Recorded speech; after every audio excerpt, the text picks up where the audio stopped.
ಅವಿಶ್ವಾಸ ನಿರ್ಣಯದ ಮೇಲೆ ಪ್ರಧಾನಿ ನರೇಂದ್ರ ಮೋದಿ ಅವರ ಭಾಷಣ ಗಮನಿಸಿದ್ವಿ. ಅದರಲ್ಲೂ ಮಣಿಪುರದ ವಿಚಾರ ಅಂತ ಬಂದಾಗ ಯಾವೆಲ್ಲ ಅಂಶಗಳನ್ನು ಇಲ್ಲಿ ಉಲ್ಲೇಖ ಮಾಡಿದ್ರು ನೋಡಿ. ವಿಪಕ್ಷಗಳು ಸಭಾತ್ಯಾಗವನ್ನು ಮಾಡಿದ್ವು. ಅದರಲ್ಲೂ ವಿ ವಾಂಟ್ ಮಣಿಪುರ ಅನ್ನುವಂಥ ಘೋಷಣೆ ಆಗ ಒಂದು ಮಾತನ್ನು ಕೂಡ ಪ್ರಧಾನಿಯವರು ಮಾತಾಡಿರಲಿಲ್ಲ. ಅವಿಶ್ವಾಸ ನಿರ್ಣಯದಲ್ಲಿ ವಿಪಕ್ಷಗಳಿಗೆ ಸೋಲಾಗಿದೆ. ಎರಡನೇ ಬಾರಿ ಅವಿಶ್ವಾಸ ನಿರ್ಣಯದಲ್ಲಿ ಗೆದ್ದು ಬಿಗಿದ್ದಾರೆ ಪ್ರಧಾನಿ. 2018ರಲ್ಲಿ ಒಂದು ಸರಿಯಾಗಿತ್ತು. ಮತ್ತೊಮ್ಮೆ ವಿಶ್ವಾಸವನ್ನ ಗೆದ್ದಿದ್ದಾರೆ ಪ್ರಧಾನಿ ಮೋದಿ ಅವರು. ಯಾಕಂದ್ರೆ ಸಂಖ್ಯಾಬಲದ ಮೇಲೆ ನೋಡೋದಾದ್ರೆ ಏನು ಕೂಡ ಅಸ್ಥಿರತೆ ಎದುರಾಗಲ್ಲ. ಧ್ವನಿ ಮತದ ಮೂಲಕ ಅವಿಶ್ವಾಸ ವಿರುದ್ಧದ ಮತ ಹಾಕಿಸಲಾಯಿತು. ಅಂದ್ರೆ ಸರ್ಕಾರದ ಪರವಾಗಿ ಯಾರೆಲ್ಲ ಇದ್ದೀರಿ ಅಂತ ಹೇಳಿ ಧ್ವನಿ ಮತದ ಮೂಲಕ ಏನು ವಿಪಕ್ಷ ನಾಯಕರು ಸಭಾತ್ಯಾಗವನ್ನು ಮಾಡಿದ್ರು. ಆದರೂ ಪ್ರಧಾನಿ ನರೇಂದ್ರ ಮೋದಿ ಅವರು ಮಾತನ್ನ ಮುಂದುವರೆಸಿದ್ರು. ಆಮೇಲೆ ಮಣಿಪುರದ ವಿಚಾರವನ್ನ ಪ್ರಸ್ತಾಪ ಮಾಡ್ತಾ ಹೋದ್ರು. ಅಲ್ಲಿ ಭಾಷಣದ ಮಧ್ಯೆ ಘೋಷಣೆಗಳನ್ನು ಕೂಗಿದ್ರು ನೋಡಿ. ಅವಿಶ್ವಾಸ ನಿರ್ಣಯ ಅಂತಂದ್ರೆ ಸರ್ಕಾರದ ಮೇಲೆ ನಮಗೆ ವಿಶ್ವಾಸ ಇಲ್ಲ ಅಂತ ಹೇಳಿ ಅಲ್ಲಿ ಸಂಖ್ಯಾಬಲವನ್ನ ಸರ್ಕಾರ ಪ್ರೂವ್ ಮಾಡಬೇಕಾಗುತ್ತೆ. 3 ದಿನಗಳಿಂದ ಚರ್ಚೆ ಆಗ್ತಾ ಇತ್ತು.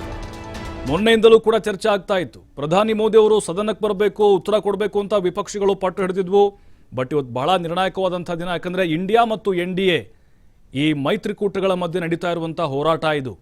ಸಾಲು ಸಾಲು ಪ್ರಶ್ನೆಗಳನ್ನು ಕೂಡ ಕಾಂಗ್ರೆಸ್ ಸಂಸದರು ಎತ್ತಿದ್ರು, ವಿಪಕ್ಷಗಳ ಸಂಸದರು ಎತ್ತಿದ್ರು. ಈಗ ಪ್ರಧಾನಿ ನರೇಂದ್ರ ಮೋದಿಯವರು ಮೊದಲು ಸರ್ಕಾರದ ಕೆಲವೊಂದಿಷ್ಟು ಸಾಧನೆಗಳ ಬಗ್ಗೆ ಪ್ರಸ್ತಾಪ ಮಾಡ್ತಾ ಆಮೇಲೆ ಕೆಲವೊಂದಿಷ್ಟು ರಾಜಕೀಯ ವಿಚಾರಗಳನ್ನು ಕೂಡ ಪ್ರಸ್ತಾಪ ಮಾಡ್ತಾರೆ. ಪಶ್ಚಿಮ ಬಂಗಾಳ, ತಮಿಳುನಾಡು, ಅಲ್ಲೆಲ್ಲ ಏನೆಲ್ಲ ಆಗಿದೆ ಘಟನೆಗಳು ಅಂಥೇಳಿ ಈಗ ಧ್ವನಿ ಮತದ ಮೂಲಕ ವಿಶ್ವಾಸ ಮತಕ್ಕೆ ಆ ಮತವನ್ನು ಹಾಕಲಾಯಿತು. 2018ರಲ್ಲೂ ಕೂಡ ಇದೇ ಸಂದರ್ಭದಲ್ಲಿ ಅಂದರೆ ಇಂಥದ್ದೇ ಪರಿಸ್ಥಿತಿ ಪ್ರಧಾನಿ ಮೋದಿ ಸರ್ಕಾರಕ್ಕೆ ಎದುರಾಗಿತ್ತು. ಯಾಕಂತ ಹೇಳಿದ್ರೆ 303 BJP ಗೆದ್ದಿರುವಂಥ ಸ್ಥಾನಗಳು, 366 ಟೋಟಲಿ ಅವರ NDA ಮೈತ್ರಿಕೂಟ, 145 ಇಂಡಿಯಾ ಒಕ್ಕೂಟ, ಇನ್ನು 60 ಜನ ತಟಸ್ಥರಾಗಿದ್ದಾರೆ. ಹಾಗಾಗಿ ಸಲೀಸಾಗಿ ವಿಶ್ವಾಸ ಮತ ಗೆದ್ದಿದ್ದಾರೆ. ಮತ್ತಷ್ಟು ಮಾಹಿತಿ ಕೊಡ್ತಾರೆ ನಮ್ಮ ಪ್ರತಿನಿಧಿ ಸಂತೋಷ್ ನೇರ ಸಂಪರ್ಕದಲ್ಲಿ. ಸಂತೋಷ್, ಬಹಳ ಕುತೂಹಲ ಇತ್ತು. ಅಂದರೆ ವಿಶ್ವಾಸವನ್ನ ಗೆತ್ತಾರೆ ಅನ್ನೋದು ಸಂಖ್ಯಾಬಲದ ಆಧಾರದ ಮೇಲೆ ಎಲ್ಲರೂ ಅಂದಾಜು ಮಾಡಿದ್ರು. ಆದರೆ ಪ್ರಧಾನಿಯವರು ಏನು ಮಾತಾಡ್ತಾರೆ ಅಂಥೇಳಿ, ಅಂದರೆ ವಿಪಕ್ಷಗಳು ಒಂದು ಕಡೆ ಸಭಾತ್ಯಾಗವನ್ನು ಮಾಡ್ತವೆ, ಅದಾದಮೇಲೆ ಮಣಿಪುರವನ್ನು ವಿಚಾರವನ್ನು ಪ್ರಸ್ತಾಪ ಮಾಡ್ತಾರೆ ಅಂತ ಹೇಳಿದ್ರೆ ಇದೆಲ್ಲೋ ಒಂದು ಕಡೆ ಪ್ರೀ ಪ್ಲ್ಯಾನ್ಡ್ ಆಗಿ ಅಥವಾ ಕೊನೆಯದಾಗಿ ಮಾತಾಡಬೇಕು ಅನ್ನುವಂಥ ಉದ್ದೇಶದಿಂದ ಮಾತಾಡಿದ್ದ. ಇವತ್ತಿನ ಭಾಷಣ ಕ್ಲಿಯರ್ ಆಗಿ ನೋಡ್ತಾ ಇದ್ರೆ ಒಂದು ರೀತಿ ರಾಜಕೀಯನೇ ತುಂಬಿತ್ತು ಅಂತ ಅನಿಸ್ತಾ ಇದೆ. ಪ್ರಭು, ಪ್ರಮುಖವಾಗಿ ಇವತ್ತಿನ ಅವಿಶ್ವಾಸ ಪ್ರಸ್ತಾವನೆಗೆ ಸಂಬಂಧಪಟ್ಟಂತೆ ಮೊದಲ ಪ್ರಶ್ನೆ ನಮ್ಮೆಲ್ಲರ ಮುಂದೆ ಬರುವಂಥದ್ದು, ಒಂದೆಡೆ ಸರ್ಕಾರದ ಬಳಿಯಲ್ಲಿ ಸಾಕಷ್ಟು, ಎಷ್ಟರ ಮಟ್ಟಿಗೆ ಅಂತಂದ್ರೆ ಯಾವುದೇ ಕಾರಣಕ್ಕೂ ಕೂಡ ಸರ್ಕಾರ ಅಲ್ಲಾಡಲಿಕ್ಕೆ ಸಾಧ್ಯವೇ ಇಲ್ಲ. ಅಷ್ಟರ ಮಟ್ಟಿಗೆ ಸರ್ಕಾರದ ಬಳಿಯಲ್ಲಿ ಈಗ ಬಹುಮತ ಕೂಡ ಇದೆ. ಯಾಕಂದ್ರೆ BJP ಸ್ವತಂತ್ರವಾಗಿಯೂ ಕೂಡ ಈಗ ಬಹುಮತವನ್ನು ಹೊಂದಿದೆ. ಅದರಲ್ಲೂ ಕೂಡ ಹೆಚ್ಚು ಸರಿಸುಮಾರು 31-32 ಸಂಸದರ ಸ್ಥಾನವನ್ನು, ಹೆಚ್ಚಿನ ಬಲವನ್ನು ಕೂಡ ಮೆಜಾರಿಟಿಗಿಂತ ಹೊಂದಿದೆ.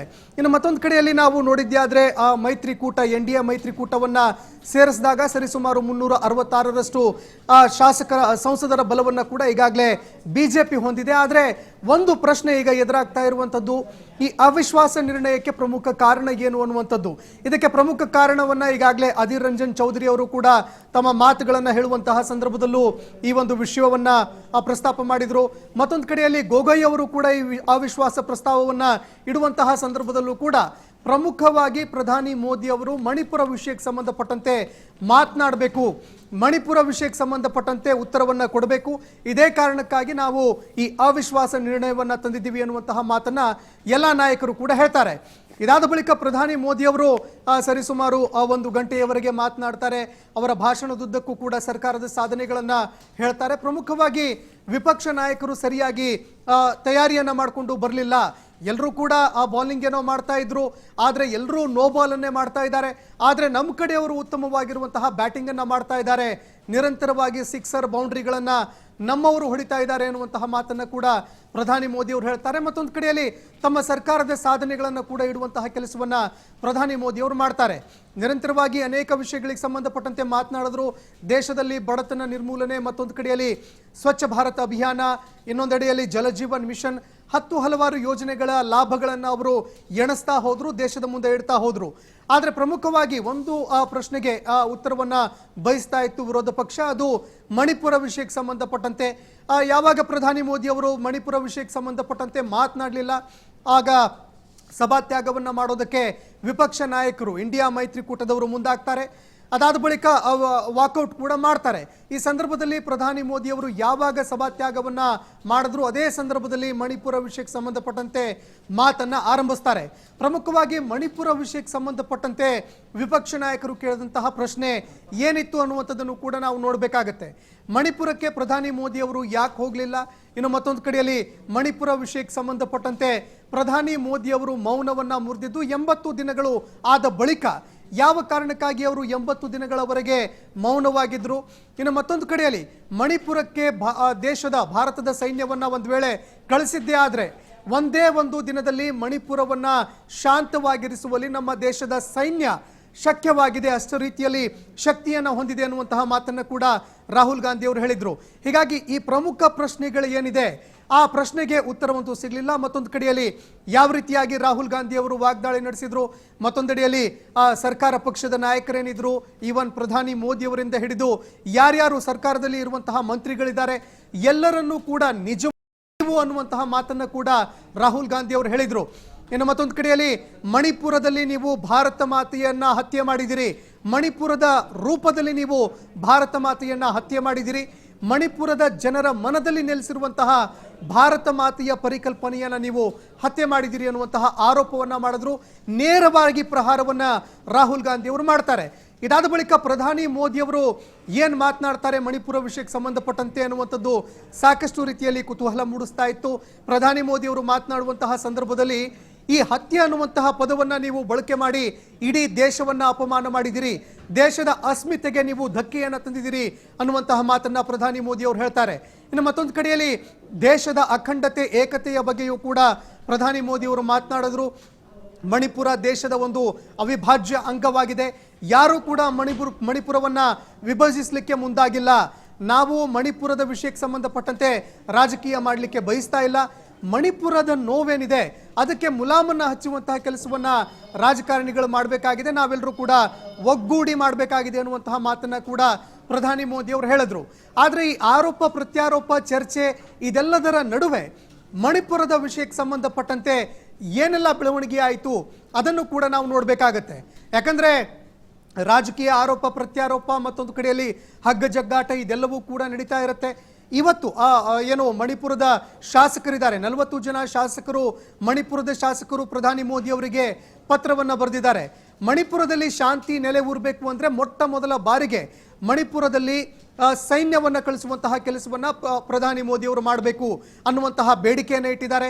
ಮತ್ತೊಂದು ಕಡೆಯಲ್ಲಿ ನಾಗರಿಕರ ಕೈಯಲ್ಲಿ ಅತ್ಯಾಧುನಿಕ ಶಸ್ತ್ರಾಸ್ತ್ರಗಳು ಲಭ್ಯವಾಗಿದೆ, ಅದು AK-47 ಆಗಿರಬಹುದು, ಮತ್ತೊಂದು ಕಡೆಯಲ್ಲಿ ಮಷಿನ್ ಗನ್ ಆಗಿರಬಹುದು. ಮತ್ತೊಂದೆಡೆಯಲ್ಲಿ ನಾವು ಮೊನ್ನೆ ತಾನೇ ಕೇಳ್ತಾ ಇದ್ವಿ ಅಧೀರ್ ರಂಜನ್ ಚೌಧರಿ ಹಾಗೂ ಗೊಗೊಯ್ ಅವರು ಮಾತನಾಡುವಂತಹ ಸಂದರ್ಭದಲ್ಲಿ ಹೇಳ್ತಾ ಇದ್ರು ಸರಿಸುಮಾರು 6 ಲಕ್ಷ ಜೀವಂತ ಗುಂಡುಗಳು, ಬುಲೆಟ್ಗಳು ಯಾರ್ಯಾರು ಮಿಲಿಟೆಂಟ್ಸ್ ಆಗಿ ಪರಿವರ್ತನೆ ಆಗಿದ್ದಾರೆ ಮಣಿಪುರದಲ್ಲಿ ಅವರ ಹತ್ರ ಇದೆ. ಮತ್ತೊಂದು ಕಡೆಯಲ್ಲಿ ಸಾವಿರಾರು ಸಂಖ್ಯೆಯಲ್ಲಿ ಅತ್ಯಾಧುನಿಕ ಸಂತೋಷ್, ಇಲ್ಲಿ ಇವತ್ತಿನ ಪ್ರಧಾನಿಯವರ ಮಾತಿದೆಯಲ್ವಾ ಮಣಿಪುರದ ವಿಚಾರವಾಗಿ, ಇದು ಅಂತಃಕರಣದಿಂದ ನೋಡೋದಾದ್ರೆ ಅಥವಾ ಅಲ್ಲಿ ನೊಂದಂಥ ಸಂತ್ರಸ್ತರು ಅಥವಾ ಬೆತ್ತಲೆ ಮೆರವಣಿಗೆ, ದರೋಡೆಗಳು, ಕೊಲೆಗಳು ಒಂದು ರೀತಿ ಅವರಿಗೆ ಆತ್ಮವಿಶ್ವಾಸವನ್ನ ತುಂಬುವಂತಿದ್ವಾ?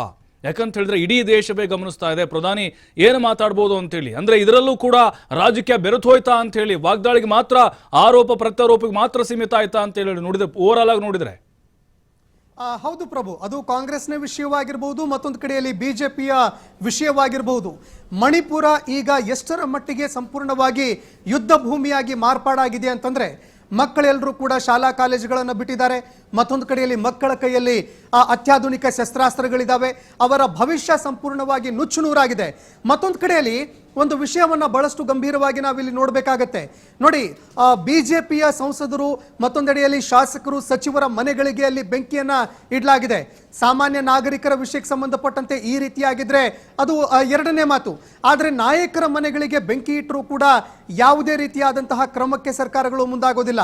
ಇನ್ನು ಮತ್ತೊಂದು ಕಡೆಯಲ್ಲಿ ವಿಪಕ್ಷ ನಾಯಕರು ಕೂಡ ಇದಕ್ಕೆ ಸಂಬಂಧಪಟ್ಟಂತೆ ಆದಷ್ಟು ಬೇಗನೆ ಸರ್ಕಾರದ ಗಮನಕ್ಕೆ ತರಬೇಕಾಗಿತ್ತು. ಮತ್ತೊಂದು ಕಡೆಯಲ್ಲಿ ಆ ಚುನಾವಣಾ ರ್ಯಾಲಿಗಳಲ್ಲಿ ಭಾಗಿಯಾಗುವ ಒಂದು ಕೆಲಸವನ್ನ ಬಿಟ್ಟು ಮಣಿಪುರಕ್ಕೆ ಏನಾದರೂ ದೌಡಾಯಿಸಿ ಬಂದಿದ್ದೆ ಆದ್ರೆ ಆ ಸಂದರ್ಭದಲ್ಲಿ ಮಣಿಪುರದಲ್ಲಿ ಹೊತ್ತಿಕೊಂಡಿದ್ದಂತಹ ಬೆಂಕಿಯನ್ನ ಆರಿಸಬಹುದಾಗಿತ್ತು. ಸರ್ಕಾರ ಅಂತೂ ಯಾವುದೇ ಕಾರಣಕ್ಕೂ ಮುಂದಾಗೋದಿಲ್ಲ.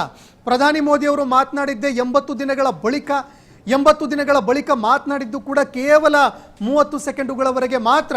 ಅದಾದ ಬಳಿಕ ಪ್ರಧಾನಿ ಮೋದಿ ಅವರು ಈಗ ಮಾತನಾಡಿದ್ದಾರೆ, ಗಂಟೆಗಟ್ಟಲೆ ಮಾತನಾಡಿದ್ದಾರೆ. ಆದರೆ ಈ ಮಾತಿನ ಪ್ರಭಾವ ಏನಾಗತ್ತೆ?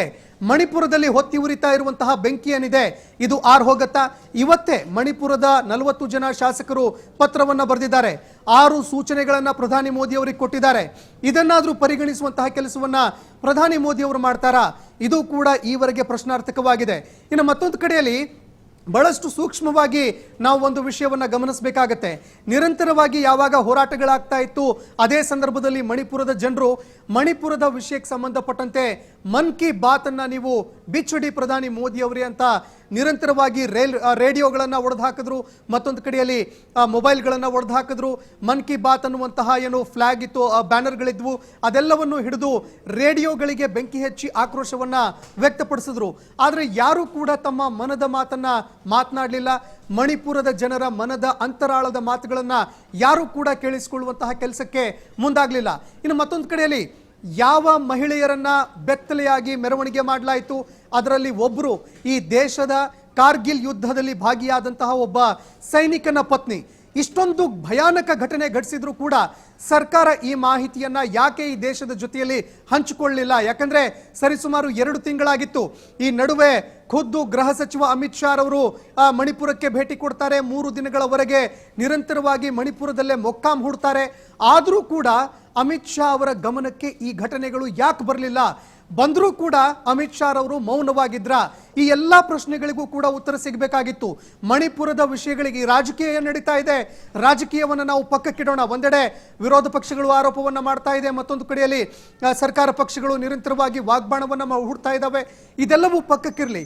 ಆದ್ರೆ ಮಣಿಪುರದ ಈ ಒಂದು ಬೆಂಕಿಯ ವಿಚಾರ ಇದೆಯಲ್ಲ, ಏನು ಹಿಂಸಾತ್ಮಕ ಘಟನೆಗಳು ನಡೀತಾ ಇದೆಯಲ್ಲ, ಇದಕ್ಕೆ ಪರಿಹಾರ ಏನು ಅನ್ನುವಂತಹ ಪ್ರಶ್ನೆ ಈಗಲೂ ಕೂಡ ಪ್ರಶ್ನಾರ್ಥಕವಾಗಿದೆ. ಯಾಕಂದ್ರೆ ಯಾವ ಮಹಿಳೆಯರನ್ನ ಬೆತ್ತಲೆ ಮೆರವಣಿಗೆ ಮಾಡಲಾಯಿತು, ರಾಜ್ಯ ಸರ್ಕಾರದ ಮೇಲೆ ನಂಬಿಕೆ ಇಲ್ಲ, ಕೇಂದ್ರ ಸರ್ಕಾರದ ಮೇಲೆ ನಂಬಿಕೆ ಇಲ್ಲ, ಕೇಂದ್ರದ ಯಾವುದೇ ಮಂತ್ರಿಗಳ ಮೇಲೂ ಕೂಡ ನಂಬಿಕೆ ಇಲ್ಲ. ಆ ಮಹಿಳೆಯರು ಸುಪ್ರೀಂ ಕೋರ್ಟ್ನ ಮೊರೆ ಹೋಗ್ತಾರೆ, ಸುಪ್ರೀಂ ಕೋರ್ಟ್ಗೆ ಅರ್ಜಿಯನ್ನ ಸಲ್ಲಿಸ್ತಾರೆ. ಸುಪ್ರೀಂ ಕೋರ್ಟ್ ಇದಕ್ಕೆ ಸಂಬಂಧಪಟ್ಟಂತೆ ಸಮಿತಿಯನ್ನ ರಚನೆ ಮಾಡುತ್ತೆ. ಸುಪ್ರೀಂ ಕೋರ್ಟ್ ಇದಕ್ಕೆ ಸಂಬಂಧಪಟ್ಟಂತೆ ಸಮಿತಿಯನ್ನ ರಚನೆ ಮಾಡೋವರೆಗೆ ಸರ್ಕಾರ ಏನ್ ಮಾಡ್ತಾ ಇತ್ತು? ಮತ್ತೊಂದೆಡೆಯಲ್ಲಿ ಮಹಿಳೆ ಅನೇಕ ಮಹಿಳಾ ಮಣಿಯರು ಕೂಡ ಮಣಿಪುರಕ್ಕೆ ಹೋಗುವಂತಹ ಕೆಲಸವನ್ನ ಮಾಡ್ತಾರೆ. ಮಹಿಳಾ ಆಯೋಗ ಕೂಡ ಅಲ್ಲಿಗೆ ಹೋಗುವಂತಹ ಕೆಲಸವನ್ನ ಮಾಡುತ್ತೆ. ಯಾವುದೇ ರೀತಿಯಾದಂತಹ ಸೆಕ್ಯೂರಿಟಿ ಇಲ್ಲದೆ ಸ್ವಾತಿ ಮಲಿವಾಲ್ ಅವರು ಕೂಡ ಹೋಗ್ತಾರೆ. ಇದಾದ ಬಳಿಕ ಏನೆಲ್ಲ ಅವರು ಅಲ್ಲಿ ದೃಶ್ಯಾವಳಿಗಳನ್ನ ಕಂಡ್ರು, ಯಾವ ರೀತಿಯಾಗಿ ಪರಿಸ್ಥಿತಿಯ ಭೀಕರತೆ ಇದೆ, ಇದೆಲ್ಲವನ್ನು ಕೂಡ ಬಿಚ್ಚಿಡ್ತಾರೆ. ಆದ್ರೆ ಸರ್ಕಾರ ಮಾತ್ರ ತುಟಿಪಿಟಕ್ ಅನ್ನೋದಿಲ್ಲ. ಮತ್ತೊಂದು ಕಡೆಯಲ್ಲಿ ಬಹಳಷ್ಟು ಗಂಭೀರವಾದಂತಹ ಒಂದು ವಿಷಯ ನಾನಿಲ್ಲಿ ಪ್ರಸ್ತಾಪ ಮಾಡ್ತೀನಿ. ಅದೇನಂತಂದ್ರೆ ಇದಕ್ಕೆ ಸಂಬಂಧಪಟ್ಟಂತೆ ಮಣಿಪುರದ ಸಿಎಂ ಎನ್ ಬೀರೇನ್ ಸಿಂಗ್ ಅವರೇನಿದ್ದಾರೆ ಅವರೇ ಓಪನ್ ಆಗಿ ಹೇಳ್ಬಿಡ್ತಾರೆ, ಒಂದು ಘಟನೆಯನ್ನ ಮಾತ್ರ ನೀವು ನೋಡಿದಿರಿ, ಈ ರೀತಿಯಾಗಿ 100 ಘಟನೆಗಳು ಘಟಿಸಿ ಹೋಗಿದೆ. ಅಂದ್ರೆ ಪರಿಸ್ಥಿತಿ ಕೈಮೀರಿ ಹೋಗಿದೆ. ಅಂದ್ರೆ ಸಂತೋಷ್ ಇವತ್ತಿನ ಪ್ರಧಾನಿ ನರೇಂದ್ರ ಮೋದಿ ಅವರ ಇಡೀ ಭಾಷಣದ ತಿರುಳನ್ನ ಗಮನಿಸಿದ್ರೆ, ಅಂದ್ರೆ ಪ್ರಧಾನಿ ಮೋದಿ ಅವರು ದೇಶದಲ್ಲಿ ಏನೋ ಒಂದು ವಿಕೋಪಗಳಾದಾಗ ಅಥವಾ ಇಂಥ ಸಂದಿಗ್ಧ ಪರಿಸ್ಥಿತಿಗಳಾದಾಗ ಅಥವಾ ಯಾವುದೋ ಒಂದು ದೇಶ ಹೊತ್ತಿ ಉರಿದಾಗ, ಏನೋ ಒಂದು ಮೇಜರ್ ಇಶ್ಯೂ ಆದಾಗ ಅವರು ಬಾಯನ್ನ ಬಿಡಿಸಬೇಕು ಅಂತ ಹೇಳಿದ್ರೆ ಅವಿಶ್ವಾಸ ನಿರ್ಣಯನೇ ಮಂಡಿಸಬೇಕು, ಇಷ್ಟು ದೊಡ್ಡ ಮಟ್ಟದ ಧ್ವನಿಯನ್ನೇ ಎತ್ತಬೇಕು ಅನ್ನೋದು ಸಾಬೀತಾಗ್ತಿದೆಯಾ ಅಂತ ಇವತ್ತಿನ ಈ ಸನ್ನಿವೇಶ, ಈ ಬೆಳವಣಿಗೆ ನೋಡ್ತಾ ಇದ್ರೆ? ಪ್ರಭು, ಇವತ್ತು ನಡೆದಂತಹ ಘಟನೆಗಳನ್ನು ನೋಡಿದಾಗ, ಈವರೆಗೆ ಬಂದಂತಹ ಬೆಳವಣಿಗೆಗಳನ್ನು ನಾವು ನೋಡಿದಾಗ ಎಲ್ಲ ಒಂದೆಡೆ ಸತ್ಯ ಅಂತ ಅನ್ಸುತ್ತೆ. ಒಂದು ವೇಳೆ ಅವಿಶ್ವಾಸ ಪ್ರಸ್ತಾವನೆ ಇರದೇ ಇದ್ರೆ ಪ್ರಧಾನಿ ಮೋದಿ ಅವರು ಸದನಕ್ಕೆ ಹಾಜರಾಗ್ತಾ ಇದ್ರ ಇಲ್ವಾ? ಮೊದಲನೇ ಪ್ರಶ್ನೆ. ಎರಡನೇ ಪ್ರಶ್ನೆ, ಪ್ರಧಾನಿ ಮೋದಿ ಅವರು ಈವರೆಗೂ ಕೂಡ ಮೌನವನ್ನ ಕಾಯ್ದುಕೊಂಡು ಬಂದಿದ್ದಾರೆ. ಈಗ ಅವರ ಮೌನವನ್ನ ಅವರು ಮುರಿದಿದ್ದಾರೆ. ಅದು ಕೂಡ ಅವಿಶ್ವಾಸ ನಿರ್ಣಯದ ಮೇಲೆ ಅವರು ತಮ್ಮ ಮೌನವನ್ನ ಮುರಿದಿದ್ದಾರೆ. ಒಂದು ವೇಳೆ ಈ ಅವಿಶ್ವಾಸ ಪ್ರಸ್ತಾವನೆಯನ್ನ ತರದೇ ಇದ್ರೆ ಪ್ರಧಾನಿ ಮೋದಿ ಅವರು ಅದೇ ರೀತಿಯಾದಂತಹ ಮೌನವನ್ನ ಯಥಾವತ್ತಾಗಿ ಮುಂದುವರಿಸಿಕೊಂಡು ಹೋಗ್ತಾ ಇದ್ರು ಅನ್ನುವಂಥದ್ದು ಕೂಡ ಈಗ ಸ್ಪಷ್ಟವಾಗಿ ಗೊತ್ತಾಗ್ತಾ ಇದೆ. ಆದ್ರೆ ಒಂದು ವಿಷಯ, ಯಾವುದೇ ಆ ರಾಜಕಾರಣಿಗಳು ಮಾತನಾಡಬೇಕಾದ್ರೆ ನನ್ನ ಸಹೋದರ ಸಹೋದರಿಯರೇ, ನನ್ನ ದೇಶದ ಬಾಂಧವರೇ ಅಂತ ಹೇಳಿ ಏನೆಲ್ಲ ಒಂದು ಎಲ್ಲರನ್ನೂ ಕೂಡ ಒಂದು ಸಂಬಂಧವನ್ನ ಬೆರೆಸಿಕೊಂಡು ಅವ್ರ ಜೊತೆಗೆ ಕನೆಕ್ಟ್ ಆಗಿ ಮಾತನಾಡುವಂತಹ ಕೆಲಸವನ್ನ ಮಾಡ್ತಾರೆ. ಅದರೊಂದಿಗೆ ಅಷ್ಟೇ ಅಲ್ಲದೆ ಅವರ ಮತಗಳನ್ನ ಕೇಳುವಂತಹ ಕೆಲಸವನ್ನ ಮಾಡ್ತಾರೆ. ಇವತ್ತು ಆ ಸಹೋದರ ಸಹೋದರಿಯರಿಗೆ ಈ ರಾಜಕಾರಣಿಗಳ ಅವಶ್ಯಕತೆ ಇದೆ. ಯಾಕಂದ್ರೆ ಮಣಿಪುರವನ್ನ ತೊರೆಯುವಂತಹ ಸಂದರ್ಭದಲ್ಲಿ ಯಾವಾಗ ಅಲ್ಲಿಗೆ ಹೋಗಿದ್ದಂತಹ ಭಾರತದ ಸೈನಿಕರು ಮಣಿಪುರಕ್ಕೆ ಹೋದಂತಹ ಸಂದರ್ಭದಲ್ಲಿ ಶಾಂತಿ ಸುವ್ಯವಸ್ಥೆಗಾಗಿ ಅವರು ನಿರಂತರವಾಗಿ ಮನವಿಯನ್ನ ಮಾಡ್ಕೊಳ್ತಾರೆ. ಯಾವಾಗ ಶಾಂತಿ ಸ್ಥಾಪನೆ ಆಗೋದಿಲ್ಲ, ಮತ್ತೊಂದು ಕಡೆಯಲ್ಲಿ ಅವರನ್ನ ಡಿಪ್ಲಾಯ್ ಮಾಡಬೇಕು ಅನ್ನುವಂತಹ ಒಂದು ಕೆಲಸ ಒಂದು ವಿಷಯ ಯಾವಾಗ ಬರುತ್ತೆ, ಆ ಸಂದರ್ಭದಲ್ಲಿ ಸೈನಿಕರು ಮಣಿಪುರವನ್ನ ತೊರೆದು ಹೋಗ್ತಾ ಇರುವಂತಹ ಸಂದರ್ಭದಲ್ಲಿ ಮಣಿಪುರದ ಮಹಿಳೆಯರು, ಮಣಿಪುರದ ಜನರು, ಮಣಿಪುರದ ವಯೋವೃದ್ಧರು ಎಲ್ಲರೂ ಕೂಡ ಸೈನಿಕರ ಕಾಲಲ್ಲಿ ಬಿದ್ದು ಕಣ್ಣೀರನ್ನ ಇಡ್ತಾ ಇದ್ರು. ದಯವಿಟ್ಟು ಮಣಿಪುರವನ್ನ ತೊರಿಬೇಡಿ, ನಮ್ಮನ್ನ ಇಂತಹ ಸ್ಥಿತಿಯಲ್ಲಿ ಬಿಟ್ಟು ಹೋಗಬೇಡಿ ಅಂತ ಕಣ್ಣೀರನ್ನ ಇಡ್ತಾರೆ. ಈ ದೃಶ್ಯಾವಳಿಯನ್ನ ನೋಡಿದ ಮೇಲೂ ಕೂಡ ನಮ್ಮ ರಾಜಕಾರಣಿಗಳು ಯಾವ ರೀತಿಯಾಗಿ ಸಮಾಧಾನವಾಗಿ ನಿದ್ದೆ ಮಾಡ್ಲಿಕ್ಕೆ ಸಾಧ್ಯವಾಗ್ತಾ ಇದೆ, ಈ ರೀತಿಯಾದಂತಹ ಒಂದು ಪ್ರಶ್ನೆ ಕೂಡ ಎದುರಾಗ್ತಾ ಇದೆ. ದೇಶದ ಭವಿಷ್ಯದ ಬಗ್ಗೆ ನಾವು ಮಾತನಾಡ್ತಾ ಇದ್ದೀವಿ. 1947ರ ಬಳಿಕ 2047ರ ಬಗ್ಗೆ ನಾವು ಮಾತನಾಡ್ತಾ ಇದ್ದೀವಿ. ಆದರೆ ಮಣಿಪುರದ ಭವಿಷ್ಯ 2047ರಲ್ಲಿ ಏನಾಗಿರುತ್ತೆ, ಈ ಪ್ರಶ್ನೆಯನ್ನು ಕೂಡ ನಾವು ಇವತ್ತು ಕೇಳಬೇಕಾಗಿದೆ. ಯಾಕಂದ್ರೆ ಒಂದೆಡೆ ಹರಿಯಾಣದಲ್ಲೂ ಕೂಡ ಹಿಂಸಾಚಾರ ನಡೀತಾ ಇದೆ, ಅದಾದ ಬಳಿಕ ಉತ್ತರ ಪ್ರದೇಶಕ್ಕೂ ಕೂಡ ಹಿಂಸಾಚಾರ ಹಬ್ಬಿತ್ತು, ದೆಹಲಿಗೂ ಕೂಡ ಹಿಂಸಾಚಾರ ಬಂದು ಕಾಲಿಡುತ್ತೆ. ಆದರೂ ಕೂಡ ಇದಕ್ಕೆ ಸಂಬಂಧಪಟ್ಟಂತೆ ಯಾವುದೇ ರೀತಿಯಲ್ಲೂ ಕೂಡ ಕಠಿಣ ಕ್ರಮಗಳಾಗಲಿ, ಯಾಕಂದ್ರೆ ಈ ದೇಶದ ಭವಿಷ್ಯಕ್ಕೆ ಅಡಿಪಾಯವನ್ನ ಹಾಕಬೇಕಾದ್ರೆ ಈ ರೀತಿಯಾದಂತಹ ಘಟನೆಗಳನ್ನ ಸೂಕ್ಷ್ಮವಾಗಿ ಪರಿಗಣಿಸಬೇಕಾಗತ್ತೆ. ಯಾವ ನಾಯಕರು, ನಾವು ಸರ್ವೋಚ್ಚ ನಾಯಕರಾಗಿದ್ದೀವಿ, ನಾವು ಈ ದೇಶದ ಜನರ ಗಾಯ ಏನಿದೆ, ಮನಸ್ಸಿಗೆ ಆಗಿರುವಂತಹ ಗಾಯ ಏನಿದೆ, ಅದಕ್ಕೆ ನಾವು ಮುಲಾಮು ಹಚ್ಚಬಲ್ವಿ ಅನ್ನುವಂತಹ ನಾಯಕರು ಯಾರಿದ್ದಾರೆ ಅವರು ಆ ಜನರ ಜೊತೆಯಲ್ಲಿ ಇವತ್ತು ಕನೆಕ್ಟ್ ಆಗಬೇಕಾಗಿದೆ. ಯಾವ ಸಹೋದರಿಯರ ಕೈಯಿಂದ ರಾಖಿಯನ್ನ ರಕ್ಷಾಬಂಧನವನ್ನ ಕಟ್ಟಿಸಿಕೊಳ್ಳುವಂತಹ ನಾಯಕರಿದ್ದಾರೆ, ಸಿಹಿಯನ್ನ ತಿಂದು ಸಿಹಿ ನಗೆಯನ್ನ ಬೀರುವಂತಹ ನಾಯಕರಿದ್ದಾರೆ, ಇವತ್ತು ಆ ಮಣಿಪುರದ ಮಹಿಳೆಯರ ಜೊತೆಯಲ್ಲಿ, ಆ ಸಹೋದರಿಯರ ಜೊತೆಯಲ್ಲಿ, ಆ ತಾಯಂದಿರ ಜೊತೆಯಲ್ಲಿ ನಿಲ್ಲಬೇಕಾಗಿದೆ. ನಾವು ನಿಮ್ಮೊಂದಿಗೆ ಇದ್ದೀವಿ, ನಾನು ನಿಮ್ಮೊಂದಿಗೆ ಇದ್ದೀನಿ ಅನ್ನುವಂತಹ ಒಂದು ಭಾವವನ್ನು ಅವರಲ್ಲಿ ಮೂಡಿಸಬೇಕಾಗಿದೆ. ಇಲ್ಲದೆ ಹೋದಲ್ಲಿ ಕೇವಲ ಯಾವಾಗ ಈ ಉಕ್ರೇನ್ ಮತ್ತು ರಷ್ಯಾದ ಯುದ್ಧ ನಡೀತಾ ಇತ್ತು, ಆ ಸಂದರ್ಭದಲ್ಲಿ 8 ಗಂಟೆಗಳವರೆಗೆ ನಾವು ಯುದ್ಧವನ್ನ ನಿಲ್ಲಿಸಿದ ಕೀರ್ತಿ ನಮ್ಮದು ಅಂತ ಹೇಳಿ ನಾವು ಕೇವಲ ಪ್ರಚಾರಕ್ಕೋಸ್ಕರ ಮಾತ್ರ ಮಾತನಾಡುವಂಥದ್ದು ಉಳಿದುಕೊಳ್ಳುತ್ತೆ ವಿನಃ ಯಾವುದೇ ಕಾರಣಕ್ಕೂ ಕೂಡ ಆ ತಾಯಂದಿರು, ಆ ಮಹಿಳೆಯರು, ಆ ಸಹೋದರಿಯರು ಅವರ ಕಣ್ಣಲ್ಲಿ ಕಣ್ಣಿಟ್ಟು ಮಾತನಾಡುವಂತಹ ಧೈರ್ಯ, ಆ ಒಂದು ನೈತಿಕತೆಯನ್ನ ನಾವು ಕಳೆದುಕೊಳ್ತೀವಿ ಅನ್ನುವಂಥದ್ದು ಸ್ಪಷ್ಟವಾಗಿ ಗೊತ್ತಾಗ್ತಾ ಇದೆ.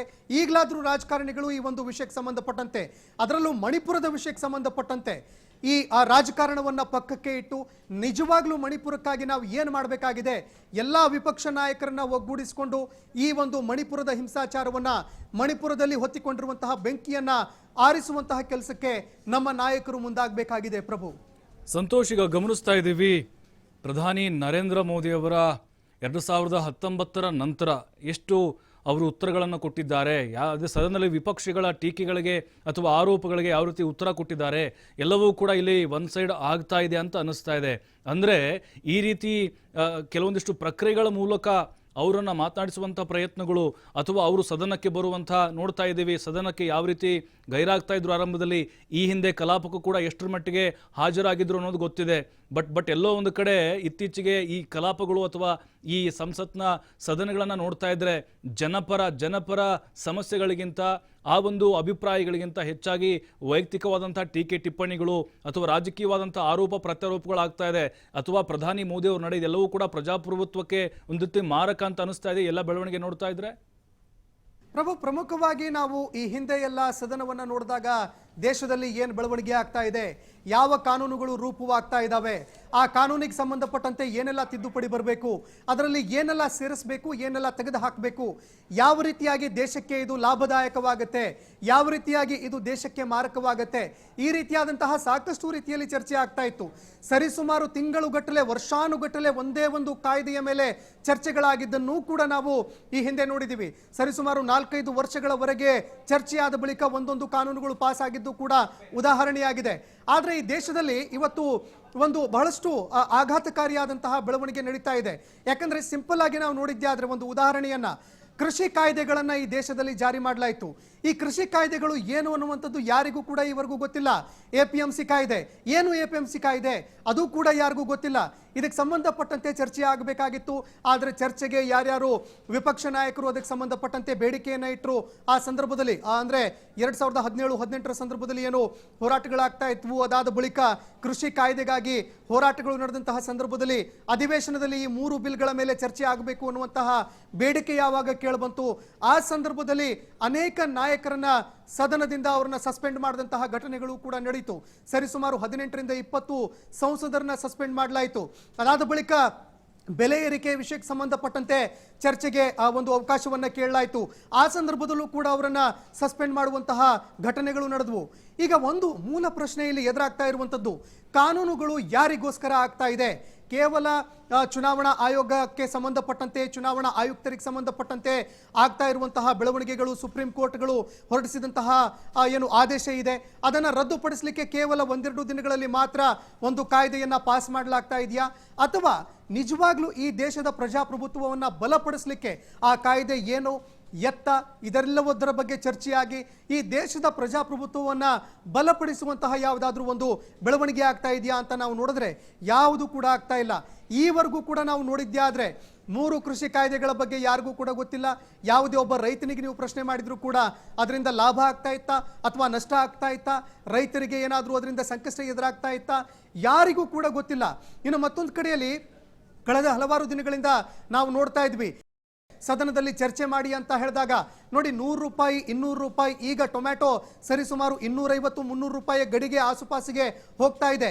ಈ ಸಂದರ್ಭದಲ್ಲಿ ಈ ವಿಷಯಗಳಿಗೆ ಸಂಬಂಧಪಟ್ಟಂತೆ ಚರ್ಚೆ ಮಾಡಿ ಅಂತ ವಿಷಯ ಬಂದಂತಹ ಸಂದರ್ಭದಲ್ಲಿ ನಾವು ಈರುಳ್ಳಿ ತಿನ್ನೋದಿಲ್ಲ, ನಾವು ಮತ್ತೊಂದು ತಿನ್ನೋದಿಲ್ಲ, ಮಗದೊಂದು ತಿನ್ನೋದಿಲ್ಲ, ಈ ರೀತಿಯಾದಂತಹ ಹೇಳಿಕೆಗಳಿದೆಯಲ್ಲ, ಇದು ದೇಶ ಬಹುಶಃ ಇತಿಹಾಸದಲ್ಲಿ ಮೊಟ್ಟ ಮೊದಲ ಬಾರಿಗೆ ಕಂಡು ಕೇಳರಿದಂತಹ ಘಟನೆಗಳು ಅಂತ ಹೇಳಿದ್ರು ಕೂಡ ತಪ್ಪಾಗ್ಲಿಕ್ಕಿಲ್ಲ, ಕಂಡು ಕೇಳರಿದಂತಹ ಉತ್ತರಗಳು ಅಂತ ಹೇಳಿದ್ರು ಕೂಡ ತಪ್ಪಾಗ್ಲಿಕ್ಕಿಲ್ಲ. ಮತ್ತೊಂದು ಕಡೆಯಲ್ಲಿ ಈಗಿನ ಪ್ರಜಾಪ್ರಭುತ್ವ, ಈಗಿನ ಯುವ ಪೀಳಿಗೆ ಏನ್ ನಡೀತಾ ಇದೆ ನಮ್ಮ ಸದನದಲ್ಲಿ, ಯಾಕಂದ್ರೆ ಕೋಟಿ ಕೋಟಿ ಹಣ ಖರ್ಚಾಗ್ತಾ ಇದೆ. ಅವರು ಕೂಡ ರಾಜಕೀಯದಿಂದ ಸಾಕಷ್ಟು ಬೇಸತ್ತು ಹೋಗಿದ್ದಾರೆ.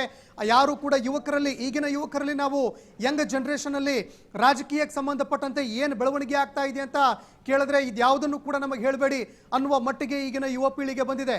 ಆದರೆ ಮೊದಲೆಲ್ಲ ಈ ವಿಷಯಗಳಿಗೆ ಸಂಬಂಧಪಟ್ಟಂತೆ ಹಳ್ಳಿಗಳಲ್ಲಿ ಇರುವಂತಹ ಏನು ಪಂಚಾಯಿತಿ ಕಟ್ಟೆ ಇದೆ, ಆ ಕಟ್ಟೆಗಳಲ್ಲಿ ಕುಳಿತುಕೊಂಡು ಚರ್ಚೆ ಮಾಡುವಂತಹ ಘಟನೆಗಳು ಕೂಡ ನಡೀತಾ ಇತ್ತು. ಆದರೆ ಈಗ ಇದ್ಯಾವುದೂ ಕೂಡ ಕಾಣ್ಲಿಕ್ಕೆ ಸಿಗ್ತಾ ಇಲ್ಲ. ಎಲ್ಲೋ ಒಂದೆಡೆಯಲ್ಲಿ ನಾವು ನೋಡಿದಾಗ ಕೇವಲ ಹೇರಿಕೆಯ ರೀತಿಯಾದಂತಹ ಘಟನೆಗಳು ಮಾತ್ರ ನಡೀತಾ ಇದೆ. ಅಂದರೆ ಇವತ್ತು ನಾವು ಬಿಲ್ಲನ್ನು ಪಾಸ್ ಮಾಡ್ತಾ ಇದ್ದೀವಿ, ನಾಳೆ ಇವತ್ತು ಲೋಕಸಭೆಯಲ್ಲಿ ಪಾಸ್ ಆಗುತ್ತೆ, ನಾಳೆ ರಾಜ್ಯಸಭೆಯಲ್ಲಿ ಪಾಸ್ ಆಗುತ್ತೆ, ನಾಡಿದ್ದು ರಾಷ್ಟ್ರಪತಿಯವರಿಂದ ಅಂಕಿತ ಬೀಳುತ್ತೆ, ಇಷ್ಟು ಮಾತ್ರ ನಡೀತಾ ಇದೆ ವಿನಃ ಎಲ್ಲೂ ಕೂಡ ಅದಕ್ಕೆ ಸಂಬಂಧಪಟ್ಟಂತೆ ವಿಸ್ತೃತ ಚರ್ಚೆಗಳು ಕಾಣಲಿಕ್ಕೆ ಸಿಗ್ತಾ ಇಲ್ಲ. ಅದು ಕೃಷಿ ಕಾಯ್ದೆ ಆಗಿರಬಹುದು, ಅಥವಾ ಅದಾದ ಬಳಿಕ ದೆಹಲಿ ಏನು ಬಿಲ್ಗಳನ್ನು ತರಲಾಯಿತು ಅದಕ್ಕಾಗಿರಬಹುದು, ಯಾವುದೇ ಒಂದು ಕಾಯ್ದೆಗಳನ್ನು ನೀವು ತೆಗೆದುಕೊಂಡಂತಹ ಸಂದರ್ಭದಲ್ಲಿ ಇದೇ ರೀತಿಯಾದಂತಹ ಘಟನೆಗಳು ಪುನರಾವರ್ತನೆಯಾಗಿರುವಂಥದ್ದು ಸ್ಪಷ್ಟವಾಗಿ ಗೋಚರಿಸುತ್ತೆ. ಆದರೆ ಕೇವಲ ರಾಜಕೀಯ ಹಗ್ಗಜಗ್ಗಾಟ ಮಾತ್ರ ಅಲ್ಲ ಸಂತೋಷ್, ಇನ್ನೊಂದು ಈ ಮಾತಿನ ಜಟಾಪಟಿಗಳ ಮಧ್ಯೆನೇ ಈ ಅವಿಶ್ವಾಸ ನಿರ್ಣಯ ಮಂಡನೆ ಇದೆಯಲ್ವಾ, ಅಥವಾ ಇವತ್ತು ಧ್ವನಿಮತದ ಮೂಲಕ ಅದೇನೋ ಅವಿಶ್ವಾಸ ಮತವನ್ನ ಗೆದ್ರಲ್ವಾ. ಈಗ ಇಂಡಿಯಾ ಮತ್ತು NDA ಮೈತ್ರಿಕೂಟ, ಇಂಡಿಯಾ ಹೊಸದಾಗಿರೋದ್ರಿಂದಾಗಿ, ಇದು ಇಂಡಿಯಾ ರಚನೆ ಆದಮೇಲೆ ಮೊದಲ ಸೆಷನ್ ಆಗಿರೋದ್ರಿಂದಾಗಿ ಒಂದು ರೀತಿ ಶಕ್ತಿ ಪ್ರದರ್ಶನ ಆಯ್ತಾ, ಯಾವ ಪಕ್ಷಗಳು ಯಾವ ಒಂದು ಒಕ್ಕೂಟದ ಪರವಾಗಿದ್ದಾವೆ ಅಂದರೆ ಒಂದು ರೀತಿ ಇಂಡಿಯಾ ಮೈತ್ರಿಕೂಟದ ಬಲವೂ ಕೂಡ ಸದನದಲ್ಲಿ ಹೆಚ್ಚಾಗುವ ಮೂಲಕ ಮುಂದಿನ ಲೋಕಸಭೆ ಚುನಾವಣೆ ಮೇಲೂ ಕೂಡ ಈ ರೀತಿಯಾದಂತಹ ಬೆಳವಣಿಗೆಗಳು ಪರಿಣಾಮವನ್ನು ಬೀರ್ತಾವ, ಒಗ್ಗಟ್ಟಿನ ಸಂದೇಶವನ್ನು ರವಾನಿಸ್ತಾವ ಅಂತೇಳಿ ಮೈತ್ರಿಕೂಟ. ಪ್ರಭು, ಪ್ರಮುಖವಾಗಿ ವಿಪಕ್ಷಗಳ ಬಳಿಯಲ್ಲಿ ಬಹಳಷ್ಟು ಚಾಲೆಂಜ್ಗಳಿದೆ. ಅದರಲ್ಲಿ ಪ್ರಮುಖ ಚಾಲೆಂಜ್ ಏನು ಅಂತಂದ್ರೆ ಯಾರನ್ನ ಪ್ರಮುಖರ PM ಕ್ಯಾಂಡಿಡೇಟ್ ಅನ್ನಾಗಿ ಮಾಡುವಂಥದ್ದು, ಇದು ಪ್ರಮುಖ ಯಕ್ಷ ಪ್ರಶ್ನೆಯಾಗಿರುವಂಥದ್ದು.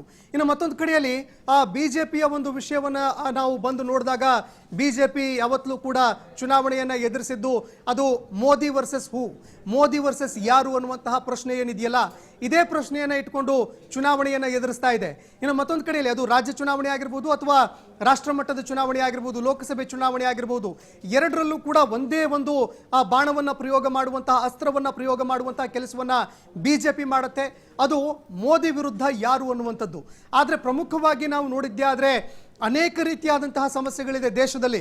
ಇವತ್ತಿನ ಒಂದು ಸಂದರ್ಭದಲ್ಲಿ ನಾವು ನೋಡಿದಾಗ 2014ರಲ್ಲಿ ಯಾವ ರೀತಿಯಾಗಿ ಪರಿಸ್ಥಿತಿ ಇತ್ತು, ಯಾವ ರೀತಿಯಾಗಿ ಬೆಲೆ ಏರಿಕೆ ಇತ್ತು, ಇವತ್ತು ಹೇಗಿದೆ, ಇದೆಲ್ಲವನ್ನ ನಾವು ನೋಡಿದಾಗ ವಿಪಕ್ಷಗಳು ಇದನ್ನ ಪ್ರಮುಖ ಅಸ್ತ್ರವನ್ನಾಗಿ ಮಾಡಿಕೊಳ್ಳುವಲ್ಲಿ ವಿಫಲವಾಗಿದೆ ಅನ್ನುವಂಥದ್ದು ಸ್ಪಷ್ಟವಾಗಿ ಗೋಚರಿಸುತ್ತೆ.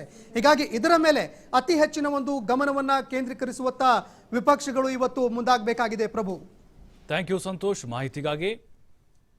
ಪ್ರಧಾನಿ ನರೇಂದ್ರ ಮೋದಿಯವರ ಭಾಷಣ ಸುದೀರ್ಘ 2.5 ಗಂಟೆ, 5:05ಕ್ಕೆ ಶುರು ಮಾಡಿದ್ದು, 7:30ವರೆಗೆ ಮಾತಾಡಿದ್ದು ಪ್ರಧಾನಿ ಮೋದಿಯವರು.